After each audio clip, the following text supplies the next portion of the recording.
Hello students, welcome to La Excellence IAS academy. ఈరోజు మనం March 27 నాటి ఈనాడు న్యూస్ పేపర్లోని ఇంపార్టెంట్ కరెంట్ అఫైర్స్ గురించి డిస్కస్ చేద్దామండి. బిఫోర్ దట్ మనము ప్రీవియస్ క్లాస్లోని క్వశ్చన్ ఆఫ్ ద డే గురించి చూద్దాము. ఆర్థిక ఆరోగ్య సూచిక ఫైనాన్షియల్ హెల్త్ ఇండెక్స్ 2025కు సంబంధించి ఈ క్రింది ప్రకటనలను పరిగణించండి. సో లాస్ట్ క్లాస్లో మనము ఈ physical health index or financial health index 2025కు సంబంధించిన డీటెయిల్స్ డిస్కస్ చేయడం జరిగింది. ఇందులో భాగంగా రెండు స్టేట్మెంట్స్ని ఇక్కడ ఫ్రేమ్ చేయడం జరిగిందండి. వన్ బై వన్ చూద్దాం. స్టేట్మెంట్ 1, రాష్ట్ర స్థాయిలో ఆర్థిక స్థితిని వెలుగులోకి తీసుకురావడానికి ఆర్బీఐ ఈ ఆర్థిక ఆరోగ్య సూచిక నివేదిక 2025ను విడుదల చేసింది. యాక్చువల్గా స్టేట్మెంట్ 1 పార్షియల్లీ కరెక్ట్. ఏంటండి, రాష్ట్ర స్థాయిలో అండ్ సబ్ నేషనల్ లెవెల్లో ఈ ఆర్థిక స్థితిని ఫైనాన్షియల్ హెల్త్ని తెలుసుకోవడానికి ఈ నివేదిక విడుదల చేయబడింది. అయితే ఈ నివేదికను విడుదల చేసినది ఎవరు? ఆర్బీఐ కాదండి, నీతి ఆయోగ్ దీనిని విడుదల చేయడం జరిగింది. సో ఆన్సర్ ఏమవుతుంది? Statement 1 wrong. So we can eliminate 2 options ఇక్కడ. అలానే సెకండ్ స్టేట్మెంట్ చూడండి. ఆంధ్రప్రదేశ్ మరియు తెలంగాణ రెండు అత్యుత్తమ పనితీరు సాధించిన అచీవర్ కేటగిరీని సాధించాయి. సో సెకండ్ స్టేట్మెంట్ కూడా రాంగ్ అండి. ఈ ఫైనాన్షియల్ హెల్త్ ఇండెక్స్లో 4 కేటగిరీస్గా స్టేట్స్ని డివైడ్ చేయడం జరిగింది. 18 రాష్ట్రాలను 4 గ్రూప్స్గా విడదీయడం జరిగింది. ఇందులో టాప్ పెర్ఫార్మెన్స్ స్టేట్స్ని అచీవర్ కేటగిరీలో పొందుపరచడం జరిగింది. అచీవర్స్ కేటగిరీలో ఒడిశా, ఛత్తీస్గఢ్ అండ్ గోవా లాంటి రాష్ట్రాలు ఉండగా, ఆంధ్రప్రదేశ్ 4th కేటగిరీ అంటే యాస్పిరేషనల్ కేటగిరీలో బిలో 25 స్కోర్తో 4th కేటగిరీలో ఉందండి. అలానే తెలంగాణ 2nd కేటగిరీలో 40-50 మధ్య స్కోర్తో ఫ్రంట్ రన్నర్స్ కేటగిరీలో ఉంది. So second statement wrong. Answer ఏమవుతుందండి? D is the correct answer. Neither 1 nor 2 ఇక్కడ మనము చూడవచ్చు. ఈరోజు important topics to be covered మనం చూస్తే, ఫస్ట్ వన్ డ్రాగన్ దొంగ యుద్ధం. ఈ ఆర్టికల్లో ముఖ్యంగా అన్కన్వెన్షనల్ వార్ టాక్టిక్స్, చైనా యొక్క గ్రే వార్ టాక్టిక్స్ గురించి డిస్కస్ చేయడం జరిగింది. అలానే దీనిని ఎదుర్కోవడానికి భారత్ అనుసరించవలసిన వ్యూహాల గురించి చర్చించడం జరిగింది. ఇది మనకి ఇంటర్నేషనల్ రిలేషన్స్ కంటెక్స్ట్లో ఇంపార్టెంట్ అండి. And second one, online betting పై రాష్ట్రాలు చట్టాలు చేయవచ్చు. ఈ ఆన్లైన్ బెట్టింగ్ అనేది రాష్ట్ర జాబితాలో ఉన్న అంశం కాబట్టి దాని మీద రాష్ట్రాలు చట్టాలు చేయవచ్చు అని కేంద్రం ప్రకటించడం జరిగింది. దానికి సంబంధించిన ఇంపార్టెంట్ డీటెయిల్స్ మనము పాలిటీ మరియు గవర్నెన్స్ కంటెక్స్ట్లో చూద్దాము అండి. అండ్ థర్డ్ వన్, బ్యాంకు ఖాతాలో 4 నామినీలు. ఇటీవల బ్యాంకు చట్టాల సవరణ బిల్లు 2024లో ప్రతిపాదించిన కీలక సవరణల గురించి ఈ ఆర్టికల్లో డిస్కస్ చేయడం జరిగిందండి. ఇది మనకి ఎకానమీలో ఇంపార్టెంట్. అండ్ ఫోర్త్ వన్, ఉపరితలం నుండి గగనతలంలోకి విజయవంతంగా క్షిపణి పరీక్ష. ఈ ఆర్టికల్లో VLSR-SAM యొక్క రీసెంట్ పరీక్ష గురించి డిస్కస్ చేయడం జరిగింది. విజయవంతంగా ఈ vertical launch short range surface to air మిజైల్ని పరీక్షించడం జరిగింది. దానికి సంబంధించిన డీటెయిల్స్ మనం చూద్దామండి. ఇది మనకి సైన్స్ అండ్ టెక్నాలజీలో ఇంపార్టెంట్. అండ్ ఫిఫ్త్ వన్, మత స్వేచ్ఛపై అమెరికా కమిషన్ నివేదికను తోసిపుచ్చిన భారత్. సో ఇటీవల అమెరికా కమిషన్ మత స్వేచ్ఛకి సంబంధించి, రిలీజియస్ ఫ్రీడమ్కి సంబంధించిన ఒక కమిషన్ భారతదేశంలో మత స్వేచ్ఛ అనేది దిగజారిపోయి ఉంది అని ప్రకటించడం జరిగింది. దానిని భారత్ తోసిపుచ్చింది. దానికి సంబంధించిన ఇంపార్టెంట్ డీటెయిల్స్ మనం చూద్దాం. ఇది ఇంటర్నేషనల్ రిలేషన్స్, ముఖ్యంగా డిప్లొమాటిక్ రిలేషన్స్లో ఇంపార్టెంట్ అండి. ఇవే కాకుండా ఈరోజు ఈనాడు న్యూస్ పేపర్లోని అదర్ ఇంపార్టెంట్ కరెంట్ అఫైర్స్ని గురించి కూడా డిస్కస్ చేద్దాం. ఈరోజు మన ఫస్ట్ ఆర్టికల్ చూడండి, డ్రాగన్ దొంగ యుద్ధం. ఈ ఆర్టికల్లో ముఖ్యంగా రీసెంట్ చైనీస్ అగ్రెషన్ గురించి డిస్కస్ చేయడం జరిగింది. అలానే చైనా అనుసరిస్తున్న అన్కన్వెన్షనల్ వార్ స్ట్రాటజీ, అంటే సాంప్రదాయ యుద్ధాలు ఏ విధంగా జరుగుతాయి, ఇరు దేశాల సైన్యం బ్యాటిల్ గ్రౌండ్లో యుద్ధానికి తలపడతాయి. అయితే ప్రస్తుతం జరుగుతున్న వార్ఫేర్ ఏ విధంగా ఉంది? ఇది అన్కన్వెన్షనల్ వార్ఫేర్. అంటే సైబర్ అటాక్స్ ద్వారా కావచ్చు, ఆర్థిక ఆంక్షలను విధించడం ద్వారా, లేదా కీలక వస్తువులని సప్లై నిలిపివేయడం ద్వారా కావచ్చు, and grey zone wars recent tactics, ఇవన్నీ మనము ఈ అన్కన్వెన్షనల్ వార్ఫేర్లో చూడవచ్చు. దీనికి సంబంధించి చైనా భారత్ మీద ఇలాంటి అనేక అన్కన్వెన్షనల్ వార్ఫేర్స్ ద్వారా పరోక్ష యుద్ధానికి దిగుతుంది. దీనికి సంబంధించిన ఇంపార్టెంట్ డీటెయిల్స్ ఇక్కడ చూద్దామండి. చైనా కవ్వింపులను ఆపడం లేదు. తాజాగా లడాక్ భూభాగంలో అది కౌంటీలను ఏర్పాటు చేసింది. అంటే ఇక్కడ కొన్ని సైనిక గుడారాలను ఏర్పాటు చేయడం చూడవచ్చు. ఇలాంటి దురాక్రమణను సహించబోము అంటూ భారత్ తీవ్ర ఆగ్రహం వ్యక్తం చేసింది. ఇండియాతో సరిహద్దు వివాద పరిష్కారానికి ఒకవైపు చర్చలు సాగుతూ ఉండగానే మరోవైపు చైనా ఇలాంటి గిల్లి కజ్జాలను కొనసాగించడం, ఇది ఒక రకమైన దొంగ యుద్ధంగా చెప్పవచ్చు. నెత్తురు చిందని పరోక్ష సమర వ్యూహం, ఏదైతే అన్కన్వెన్షనల్ వార్ఫేర్ పరోక్ష యుద్ధం అని చెప్పుకున్నామో ఇవన్నీ దానికి ఎగ్జాంపుల్స్ అండి. ఎర్లీ 1990s వరకు ప్రపంచం బైపోలార్ వరల్డ్గా ఉండేది. అంటే క్యాపిటలిస్ట్ కంట్రీస్ మరియు కమ్యూనిస్ట్ కంట్రీలు అని రెండు గ్రూపులుగా విడిపోయి బైపోలార్ వరల్డ్గా ఉండేది. ఈ రెండు గ్రూపుల మధ్య ప్రచ్ఛన్న యుద్ధం జరిగేది. దానినే కోల్డ్ వార్ అని పిలిచేవారు. అయితే ఎప్పుడైతే సోవియట్ యూనియన్ డిజింటిగ్రేషన్ అయిపోయిందో అమెరికా యొక్క హెజమనీ పెరిగి ఈ ప్రచ్ఛన్న యుద్ధం అనేది కనుమరుగైంది. అయితే ఇప్పుడు ఆ స్థానంలో రష్యా, చైనా, అమెరికా, నాటో దేశాల మధ్య గ్రే జోన్ సమరం నడుస్తుంది. ఈ గ్రే జోన్ సమరం అంటే ఏంటండి? డైరెక్ట్ కన్వెన్షనల్ వార్ఫేర్ కాకుండా ఎప్పుడైతే సైబర్ అటాక్స్ ద్వారా కావచ్చు, ఆర్థిక ఆంక్షల ద్వారా కావచ్చు, అండ్ భూభాగాలని ఎంక్రోచ్మెంట్ నెమ్మదిగా ఎంక్రోచ్ చేసుకోవడం ద్వారా కావచ్చు, ప్రత్యక్షంగా కాకుండా ఇలా పరోక్షంగా చేసే దాడినే మనము గ్రే జోన్ వార్ అని పిలుస్తారు. చైనా ఈ విధమైన అన్కన్వెన్షనల్ వార్ స్ట్రాటజీని భారత్ మీద అనేక సందర్భాల్లో ప్రయోగించడం మనం చూడవచ్చు. భారత్ భూటాన్ సరిహద్దులలో కొంత భాగాన్ని నెమ్మదిగా ఆక్రమించుకోవడం, దక్షిణ చైనా సముద్రంలోని కొన్ని దీవుల్లో పాగా వేసి అవి తమవేమని దబాయించడం చైనా యొక్క యుద్ధ వ్యూహం. అలానే బెల్ట్ అండ్ రోడ్ ఇనిషియేటివ్ అనేది ఒకవైపు ఇన్ఫ్రాస్ట్రక్చర్ డెవలప్మెంట్ కోసం అని చెప్తూనే ఆ దేశాలని తన డెట్ ట్రాప్లోకి లాగడం చైనా యొక్క పరోక్ష యుద్ధానికి ఉదాహరణ. భారత్ సహా అమెరికా మరియు యూరోపియన్ దేశాల మీద కూడా చైనా ఈ సైబర్ వార్కి తెరదీయడం మనం చూడవచ్చు అండి. ముఖ్యంగా భారతదేశంలోని క్రిటికల్ ఇన్ఫ్రాస్ట్రక్చర్ని తన గుప్పిట్లో పెట్టుకోవడానికి అనేక సార్లు హ్యాకింగ్ చేయడానికి కూడా ప్రయత్నించడం మనము గమనించవచ్చు. అయితే భారత సమస్య కేవలం చైనా ఒకటే కాదు, మనము 2-pronged వార్ని ప్రిపేర్ అవ్వాల్సి వస్తుంది. ఇటు చైనాతో పాటు అటు పాకిస్తాన్ని కూడా ఎదుర్కోవాల్సి వస్తుంది. పాకిస్తాన్ ముఖ్యంగా స్టేట్ స్పాన్సర్డ్ టెర్రరిజంని భారత్ మీదకి ప్రయోగిస్తుంది. అంటే ఈ పాకిస్తాన్ ప్రభుత్వమే టెర్రరిస్టు సంస్థలని, ఉగ్రవాదుల్ని ప్రోత్సహించి భారత్లో విధ్వంసాన్ని సృష్టించడానికి వారికి ఆయుధాలు మరియు అవసరమైన నగదు వాటిని సమకూరుస్తుంది. దీనికి చైనా కూడా పరోక్షంగా పాకిస్తాన్కి మద్దతు ఇస్తుంది. దీనివలన భారత్ ఆర్థికంగా అభివృద్ధి చెందకుండా నిలువరించడానికి అవకాశం ఏర్పడుతుంది. అయితే దీనికి కౌంటర్ మెజర్స్గా ఇండియా తీసుకోవాల్సిన చర్యలు ఏంటండి? ఈ 2-pronged వార్ని ఎదుర్కోవాలి అంటే భారత్ తన సైబర్ మరియు గూఢచారి వ్యవస్థలను బలోపేతం చేసుకోవాలి. అలానే చురుకైన సైనిక దౌత్య వ్యూహాలకు పదును పెట్టాలి. అంతర్జాతీయ భాగస్వామ్యాల ద్వారా చైనా పాక్ల ఆటలు కట్టించాల్సిన అవసరం ఉంది. ముఖ్యంగా భారతదేశం మల్టీఫెసెట్ స్ట్రాటజీస్ని డెవలప్ చేసుకున్నప్పుడు మాత్రమే ఈ చైనా మరియు పాకిస్తాన్లని నిలువరించడానికి అవకాశం ఉంటుంది. మన నెక్స్ట్ ఆర్టికల్ చూడండి. ఆన్లైన్ బెట్టింగ్పై రాష్ట్రాలు చట్టాలు చేయవచ్చు, లోక్సభలో స్పష్టం చేసిన కేంద్రం. ఆన్లైన్ బెట్టింగ్, గేమింగ్లు రాష్ట్రాల పరిధిలోని అంశాలు అని, వాటిపై చట్టాలు చేసే అధికారం రాష్ట్రాలకు ఉంది అని లోక్సభలో కేంద్ర మంత్రి వెల్లడించడం మనం చూడవచ్చు అండి. రాజ్యాంగం పేర్కొన్న సమాఖ్య వ్యవస్థను అనుసరించి దేశం వ్యవహరిస్తుంది. ఆన్లైన్ బెట్టింగ్, గేమింగ్ అంశాలపై చట్టాలు రూపొందించేందుకు రాష్ట్రాలకు రాజ్యాంగం నైతిక చట్టబద్ధ అధికారాన్ని ఇచ్చింది అని ఆయన స్పష్టం చేశారు. అలానే రాష్ట్రాల పరిధిలోని అంశమే అయినా తమకు వచ్చిన ఫిర్యాదుల ఆధారంగా 1410 గేమింగ్ సైట్లను ఇప్పటికే నిషేధించామని కూడా వెల్లడించారు. అంటే నేషనల్ సెక్యూరిటీ, జాతీయ భద్రతని దృష్టిలో పెట్టుకుని ఈ గేమింగ్ సైట్లని సుమారు 1400 వరకు నిషేధించామని కూడా ఆయన వెల్లడించడం జరిగింది. ఇండియన్ ఫెడరేషన్కి సంబంధించి పవర్స్ 7th షెడ్యూల్లో డీటెయిల్డ్గా ఇవ్వడం జరిగింది అండి. ఇందులో 3 లిస్టులని పొందుపరచడం జరిగింది. యూనియన్ లిస్ట్, స్టేట్ లిస్ట్ మరియు కన్కరెంట్ లిస్ట్.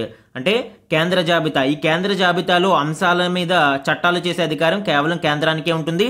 అలానే రాష్ట్ర జాబితాలోని అంశాల మీద చట్టాలు చేసే అధికారం కేవలం ఆయా రాష్ట్రాలకే ఉంటుంది. అలానే ఉమ్మడి జాబితాలోని అంశాలకి ఇద్దరూ చట్టాలు చేయవచ్చు. అయితే క్లాష్ అయినప్పుడు మాత్రం కేంద్రం చేసిన చట్టాలు చెల్లుబాటులోకి వస్తాయి. ఇక్కడ సమ్ ఎగ్జాంపుల్స్ మనం చూడవచ్చు. సెంట్రల్ గవర్నమెంట్ యూనియన్ లిస్టులో ఏ అంశాల మీద చేయవచ్చండి? Like defence, banking, currency, foreign affairs, communication ఇవన్నీ కేంద్ర జాబితాలో ఉంటే, స్టేట్ జాబితాలో మనకి పోలీస్, ట్రేడ్, అగ్రికల్చర్, ఇరిగేషన్, ఇప్పుడు ఈ ఆన్లైన్ గేమింగ్స్ ఇవన్నీ కూడా మనకి రాష్ట్ర జాబితాలో ఉంటాయి. అలానే కంకరెంట్ లిస్ట్లో education, forest, trade, marriage, adoption and succession ఇలాంటి అంశాలు ఉమ్మడి జాబితాలో ఉంటాయి. అలానే రెసిడ్యువరీ పవర్స్ కి సంబంధించి అంటే అవశిష్ట అధికారాలు, ఏ జాబితాలో లేని అంశాల మీద చట్టం చేసే అధికారం ఎవరికి ఉంటుంది అనేది చూస్తే పార్లమెంటుకి ఈ అవశిష్ట అధికారాన్ని కల్పించడం జరిగింది.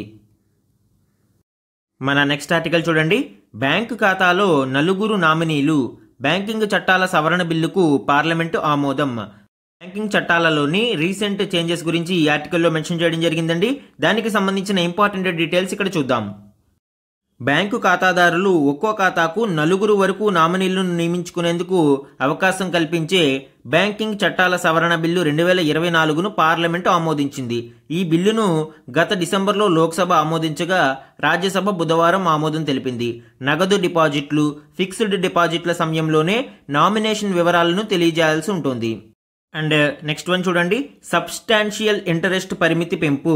సబ్స్టాన్షియల్ ఇంట్రెస్ట్ పరిమితిని ఒక వ్యక్తికి 5 లక్షల నుంచి 2 కోట్ల వరకు పెంచారు. అయితే ఈ సబ్స్టాన్షియల్ ఇంట్రెస్ట్ కాన్సెప్ట్ ఏంటి అండి? ఒక బ్యాంకు వాటా మూలధనంలో 10% సమానమైన, అంటే అప్పట్లో మనకి గరిష్ట విలువ 5 లక్షలకి కేటాయించారు, ఇప్పుడు దానిని 2 కోట్లకి పెంచడం జరిగింది. ఈ బ్యాంకు వాటాలో 10% మూలధనంలో 10% వాటా కలిగిన వ్యక్తులని సబ్స్టాన్షియల్ ఇంట్రెస్ట్ కలిగిన వారుగా లెక్కిస్తారు. దీనివలన వాళ్ళకి ఉపయోగం ఏంటి?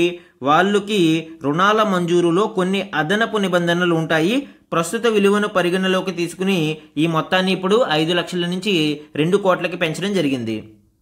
అలానే ఈ నాన్ పెర్ఫార్మింగ్ అసెట్స్ లో భాగంగా రైట్ ఆఫ్ చేసిన రుణాలను పూర్తిగా మాఫీ చేసినట్లు కాదు అని, దానిని కేవలం బ్యాంకు బ్యాలెన్స్ షీట్లలో చూపించకుండా తిరిగి బ్యాంకుల ద్వారానే వాటిని వసూలు చేయడానికి ప్రక్రియను ప్రారంభిస్తామని కూడా ఇక్కడ స్పష్టం చేయడం జరిగింది.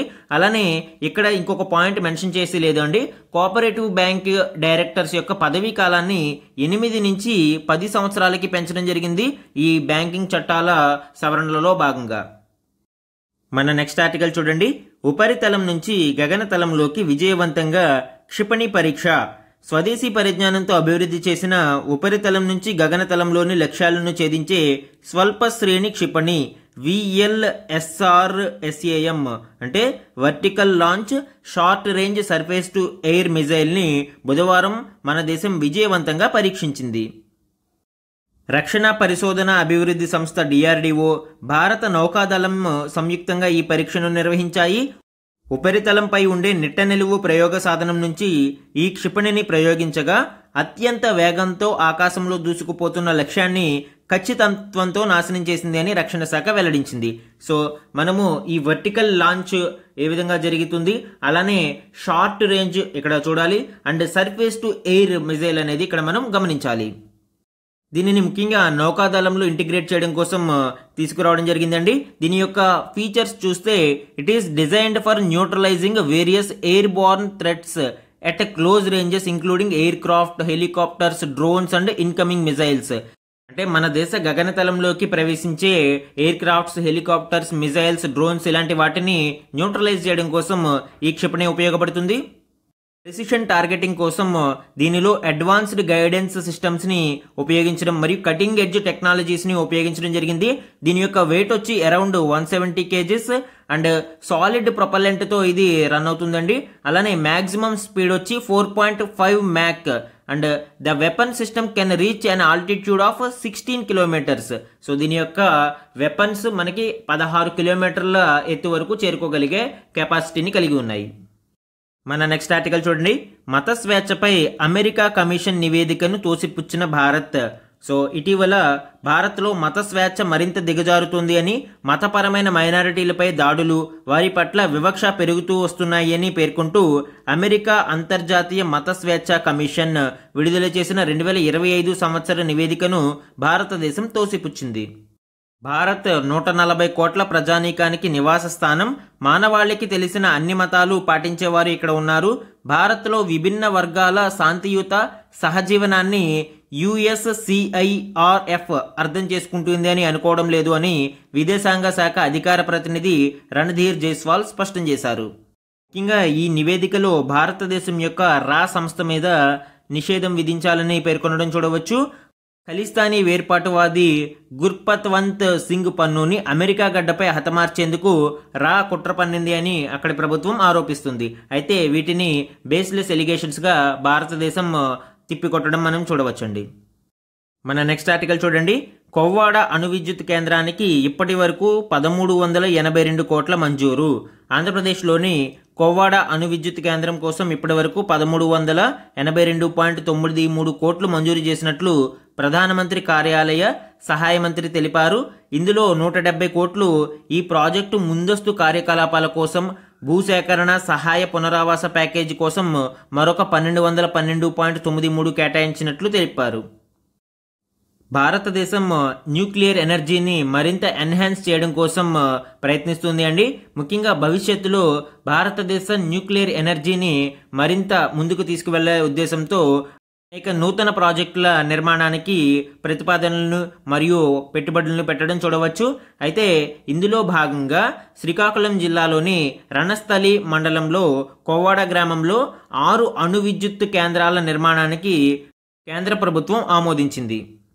యుఎస్ భాగస్వామ్యంతో సుమారు 6 న్యూక్లియర్ పవర్ ప్లాంట్లని, ఒక్కొక్కటి 1208 మెగావాట్ల కెపాసిటీ కలిగి ఉన్న 6 న్యూక్లియర్ పవర్ ప్లాంట్లని ఈ కొవ్వాడ గ్రామంలో ఏర్పాటు చేయడానికి కేంద్ర ప్రభుత్వం ఇన్ ప్రిన్సిపల్ అప్రూవల్ ఇవ్వడం జరిగింది. భారతదేశం 2047 నాటికి సుమారు 100 గిగావాట్ల న్యూక్లియర్ ఎనర్జీని స్థాపించాలి అని ఒక లక్ష్యంగా పెట్టుకుంది. ప్రస్తుతం మనకి అరౌండ్ 8 గిగావాట్స్ న్యూక్లియర్ ఎనర్జీగా చూడవచ్చు. అండ్ సమ్ ఇంపార్టెంట్ వన్ లైనర్స్ని ఇక్కడ చూడండి. Former cabinet secretary Rajiv Gauba was appointed full time member of the NITI Aayog on 25th March 2025. So NITI ఆయోగ్లోని full time సభ్యుడిగా రాజీవ్ గౌబా నియమించబడ్డారు అండి. దీనికి సంబంధించి మనము ఈ కంపోజిషన్ ఆఫ్ నీతి ఆయోగ్ గురించి చూస్తే, కంపోజిషన్ ఆఫ్ నీతి ఆయోగ్లో చైర్పర్సన్గా ప్రైమ్ మినిస్టర్ ఉంటారు. అలానే వైస్ చైర్పర్సన్ని పిఎం నామినేట్ చేస్తారు. అండ్ చీఫ్ ఎగ్జిక్యూటివ్ ఆఫీసర్గా పిఎం నామినేట్ చేయబడిన వ్యక్తి ఉంటారు. అదేవిధంగా 4 full time members, part time members 2 ఉంటారు మ్యాక్సిమం. అలానే ఎక్స్ అఫిషియో మెంబర్స్ 2 ఉంటారు. ఈ ఎక్స్ అఫిషియో మెంబర్స్ని కౌన్సిల్ ఆఫ్ మినిస్టర్స్ నుంచి పిఎం నామినేట్ చేస్తారు అండి.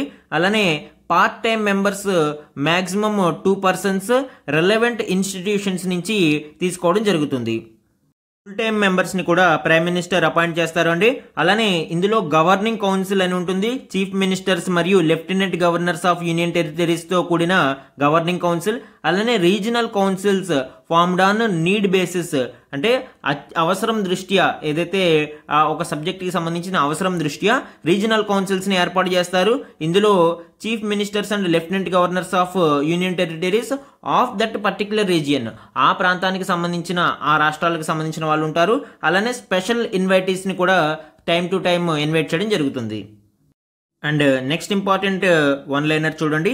India and Singapore signed a letter of intent for green and digital shipping corridor with a focus on digitalisation and decarbonisation on 25th March 2025. Digitalisation మరియు decarbonisation అంటే ఏంటండి? పర్యావరణ కాలుష్యాన్ని అరికట్టడం కోసం కార్బన ఉద్గారాలని తగ్గించడాన్ని డీకార్బనైజేషన్ అంటారు. సో ఈ విధంగా ఈ డీకార్బనైజేషన్ కొరకు ఇండియా మరియు సింగపూర్ ఒక లెటర్ ఆఫ్ ఇంటెంట్ మీద ఒప్పందం కుదుర్చుకున్నాయండి. పూర్తిగా ఈ గ్రీన్ అండ్ డిజిటల్ షిప్పింగ్ కారిడార్ని ఏర్పాటు చేసుకోవడం దీని యొక్క ముఖ్య ఉద్దేశం.